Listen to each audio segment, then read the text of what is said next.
ভাই ওপেন কর। আরে ভাই কি দরকার? আরে যেটা বুঝি সেটা করবি, হ্যাঁ কি না?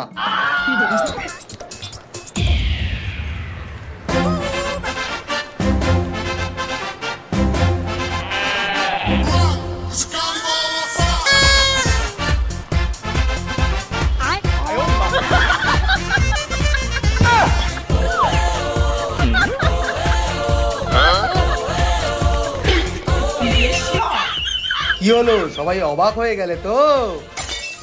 আরে পেছনে ঘুরে দেখ, তোরও কার ফাটবে। আরে হ্যাঁ ভাই, এটা তো সত্যি স্পেশাল গিফট। আরে ভাই আমি জানি, তুমি শুধু একবার ভাবো, তুমি যখন এই ড্রেসটা পরে আমার পাড়ার রাস্তার উপর দিয়ে হাঁটবে, তখন আমার পাড়ার লোকজন, আমার মা বাবা, তোমার মা বাবা কতটা খুশি হবে। আজ আমার স্বপ্ন পূরণ হয়ে গেল। তুমি শুধু একবার এই ড্রেসটা পরে সবাইকে দেখিয়ে দাও, ব্যাস, আর আমি কিছু চাই না। অয়ন, তুমি আর একটাও কথা বলবে না। সাহস কি করে হলো এইরকম একটা ড্রেস দেয়ার? আরে সুমি, এতে রাগার কি আছে? ও হো, আমার মনে হয় তুমি খুশিতে পাগল হয়ে গেছো। আরে গান্ডু, পেছনে ঘুরে দেখ।